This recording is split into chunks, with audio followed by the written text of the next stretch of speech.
Black Oni.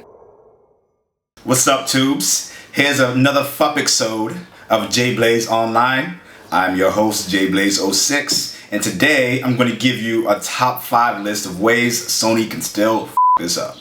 Let's get started. Number 5, not delivering compelling and interesting titles on launch. We know from experience in the past that Sony hasn't really had the strongest launch titles. PlayStation 2 had like Tekken Tag, maybe, had the Bouncer, and it had like a few other sports titles, and that was it. The PlayStation 3 didn't fare that much better. It did have Resistance, which was one of my favorite games of the generation, but it did miss out on a lot of games that I was hoping to have on launch. But I'm hoping with this next generation, Sony really knows and realizes this how important these games are. Killzone 4 Shadowfall, as far as I know, will be launching with the PlayStation 4. And there's also Warframe, PlanetSide 2's DC Universe Online, even though it's a port from the PS3 version, should also be available for the PlayStation 4. Number 4, if they do not lower the price of the Vita or the memory sticks, they are going to have a problem. We all know that PlayStation is trying to integrate the PS4 with the Vita and create an ecosystem that allows you to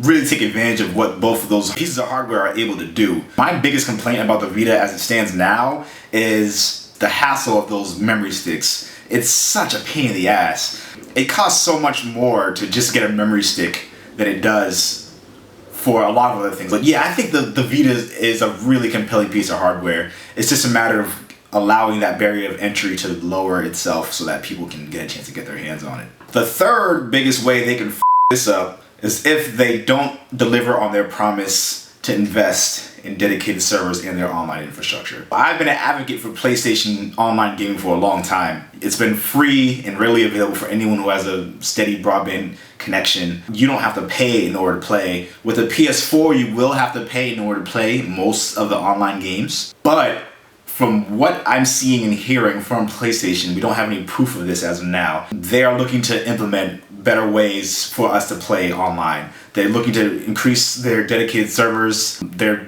trying to utilize the cloud that they've been talking about. So has Xbox been talking about this whole cloud system. We just don't know enough about it. So that is basically one of their biggest ways they can still f this up. So the number 2 way that Sony can still f this up is if they don't allow all their developers to utilize as much RAM as possible. We just heard rumor that the PS4 is only going to allow developers up to 5.5 gigabytes of data for the RAM. It sounds like it's a lot worse than it probably is. In terms of RAM, it's not the most important part of a console or a computer. From what I thought the entire time, we were only going to be having 1 gigabyte allocated for the OS, and the rest was just going to be available for the developers to just use. Sony, if you're listening to this, keep optimizing your OS, your interfaces. I mean, it's a lot to ask for, I know, but those are huge. Those are ways that in which you can really dominate this next generation. The number 1 way in which Sony can ruin this entire thing for them that they have going on, all the hype and all the excitement, all the adrenaline, is if they f up on this one thing: system failure. Now, I know a lot of people who've had their systems crap out on them. I am one of those people. JC Mack is one of those people. I believe Bauer Kills was one of those people. A lot of people have had their systems fail on them. This isn't even including what we saw with the Xbox 360. There were way more system failures with that system. Now, from what we're hearing from Mark Cerny and also a ton of other people who are close to the development house for Sony, they've done a really great job of making sure that the system is not only optimized and running at top performance, but also running at a very low temperature. And one of the biggest reasons why we've had all these system failures is because the consoles were just getting too hot. If there is a situation where a lot of people are having system failures or malfunctions, this is going to be really, really bad for Sony. Xbox already had to deal with that, and if Xbox has those same issues, no one is going to be buying their console unless you really just need to have those console exclusive